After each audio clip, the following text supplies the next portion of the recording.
Well, that didn't take long. I found one in the back room there on my work table there. So we'll get him fastened in, and that will kind of clean up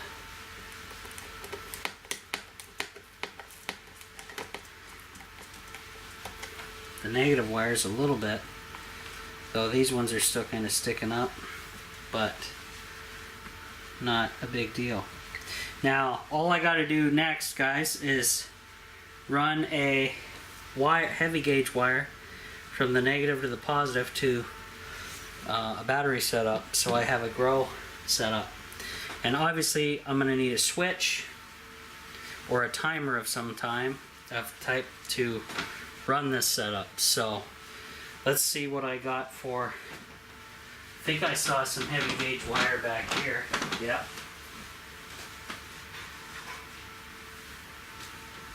Oh yeah.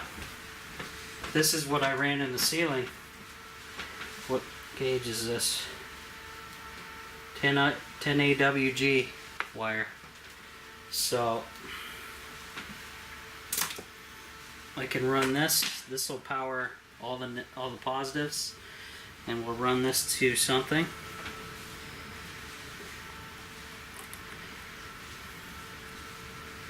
Cut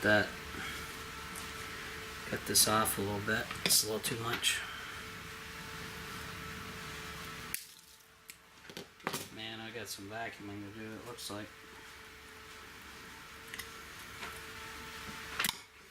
And then this will be pretty much complete, other than a switch and running it to the power source, which is a battery, right? The negative seems a little bit shorter, but we'll live with it.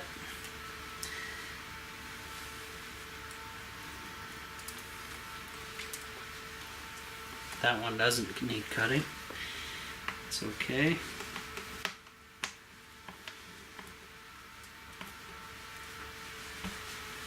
So there we go. We got built a little setup. And I'm obviously going to need some hangers, or some wire for the hangers here. I can use this stuff, this roll of wire, to attach to the four corners, hang this thing up. Hopefully the fan weight helps balance this thing out, with the fan being on this side, because most of the weight's down here. But there we go. So that's a completed workstation there. I have a ton of batteries, well, switches I should say, that I can use for this. They're overkill, but we can use them.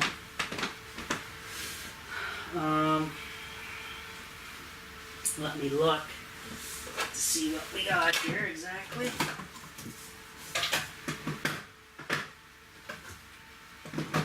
Oh, I have a ton more 12-volt fans too. That's nice to know.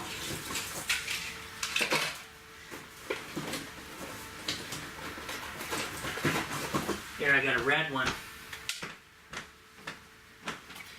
A red DC switch.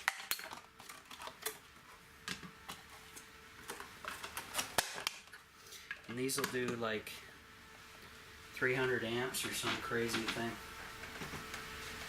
Let's see. 300 amps continuous, guys. 48 volt DC max. Ignition protection. 500 amps intermittent. And 775 amps cranking 1 minute. 1500 amp cranking 10 seconds. So these switches can take a hell of a lot of abuse. And this is complete overkill by many times for this. Uh-oh. Alright guys, that was my parents. They stopped in. They were heading out for, they wanted to see the trailer, what was going on, and they're heading off to the driving range to do some stuff. My dad seems to be fine and normal, so he gets to enjoy doing all that stuff. So So I'll figure out hanging this thing up and heights, different heights and stuff with this wire later on. I'm probably going to use that chintzier wire that I have for this setup. And here's that switch that I was telling you about. I gotta put an adjustable on there too. Battery, common. Yeah, right. It's just, you just hook the positive on here from the battery, and then the other positive to your load, and then it's off on. So that's pretty good. So I'll have a switch for this. I do want to put a switch back here so I can leave the electricity running in the ceiling and just shut it off back here behind the wall. Stu suggested that, so I will do that eventually. And hopefully I can, you know, sell some of these older solar panels that are still in the box. That way it'll pay for my batteries that I need for the battery bank back there, and hopefully some lumber and stuff so I can finish up the back battery wall permanently. And then this will be, I think I'm going to dedicate this one, guys, this grow setup, to the Aquaponics. Mike's Aquaponics. So this is going to hang above the grow bed, and you just continuously, it'll, because they're LED and they're directed straight down, it'll just concentrate on the grow bed, and there's 3 there. So that grow bed is going to have substantial sunlight, and we'll be able to run it right off the off-grid. And hopefully I can tie in everything else that's needed, like the aerator for the fish, the pump, timers, such stuff like that. You know, I gotta program the timer to come on every 40 minutes, to turn the pump on every 40 minutes to circulate, and then run for about a minute, and then shut off. And that way it takes the water, fish water, puts it up into the grow bed, and the grow bed slowly acts as a filter. It traps all the fish, heavy particles, fish waste, and then the plants that are in there use that to live off of. And then the plants also grow the, well, they clean the water that goes back to the fish as well. So it's kind of like a closed loop system. I just got to figure out how to do it here in the off-grid tiny house, and then enjoy some pets as fish, and also they will help grow my food, which is really good. And hey, can't beat that. So that'll be cool. So I got that little project done, guys, for now. I'll work on it more later. And my parents were like, oh yeah, you got to get rid of all this cardboard. And I said, oh yeah, I will. I got so much on the go, it's unreal. So hopefully my cousin doesn't take too long. That's who I'm going to see her. I got to go look at a problem for her, so we'll see what happens. That'll be at 3 o'clock.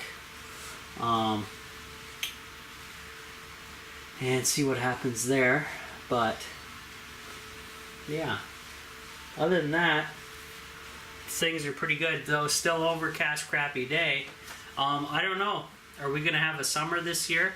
We've had a little bit of heat, a couple weeks of heat so far, and it's been, other than that, it's been nice and comfortable. It's 68 out right now.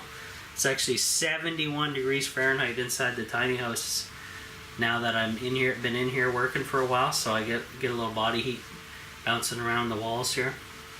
So, but like I said, I still have the 2 windows open a crack, so there's airflow there, and then I got that 12-volt fan running in the back there, circulating a little bit of air as well. So There's air movement. I think the air movement with the little 12-volt fan is actually helping the humidity levels go down for some reason. Just the air movement. I don't know. But anyway, so I want to be back. I want to come back to the tiny house hopefully later tonight. Oh no, I can't tonight. Crap. But eventually I want to get back here at night, guys. I was going to plan a sleepover, but then I'm like, oh, all the cardboard on my bed. So I can't do that. I got to clean all that up, and then I want to do a night over here again. That way I can try out a bunch of stuff at nighttime off the grid. Like my projector, like my speakers, all that cool stuff. So we'll see how that works. And now that I have a cell phone, I believe my wireless speaker setup is Bluetooth enabled, so I can actually, if I had music on my phone, it would play over to my speaker, and I think it would answer calls too. I don't know. Not quite sure on that, but neat. So cool stuff coming, guys. Thanks for joining me. Thumbs up on my videos, hopefully, so I can keep bringing them to you and make a tiny bit of pocket change to help keep coming on the tiny house. We will see you on the next one, alrighty?